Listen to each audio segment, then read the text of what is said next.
Hi, my name is Nate the Bias User, and right now I'm going to be reviewing the new Death Dynamic Shroud record, Darklife. When hearing about this new Death Dynamic Shroud record, I was expecting something just as sample infested as their last record that came out back in December of last year. And if this whole thing is complete with samples, they're not ones I'm familiar with. But whether I'm familiar with something or not, I still ended up liking a lot of what I heard here.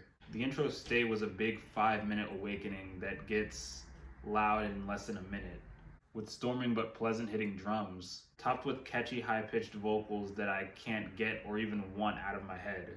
And I like it even more when it's working on the energetic midsection, that then transitions into a slow and foggy ending, full of godly pianos, horns, and violins. I was blown away, and I'm happy to say the rest of this record had moments that were just as good, if not better than this. Judgment bulges a bunch of glitchy, static sounds, but the track peaks when we get thickness in production and foreign drums in the mix. Neon Memories is a 4.5-minute dance party full of gummy production on the drums, and the duet male and female vocals were beautiful on both sides. We get the high and low pitched duet vocals on Light Left the Garden too, but this time with a robotic auto-tune that was working well with the dramatic tones surrounding this track instrumentally. To continue talking about a dramatic tone, I'm also going to acknowledge Messe DE102, is that how you pronounce it? That was able to feel dramatic and give out quick synths and drum work that seemed to pay homage to the 80s. And I'm glad they were able to do that while sounding dramatic. Another thing about this track is the rising section. That's spiritual in its main riff, the guitar and high-pitched keys playing it, and the complementing sounds. This thing was a complete package. But I can't say a few of the tracks afterwards were.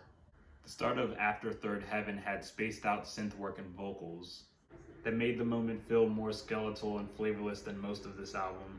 And while I did like the fuzzy and hard-hitting bass later in the track, it still didn't redeem the start all that much, especially since I feel like this moment could have stood on its own feet.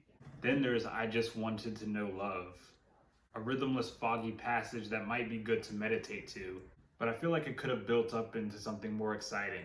If I had to give the song any props, it would be the production quality and the satisfaction I had hearing the fast fade-out ending that not only sounds good, but takes me back to my feast of great music.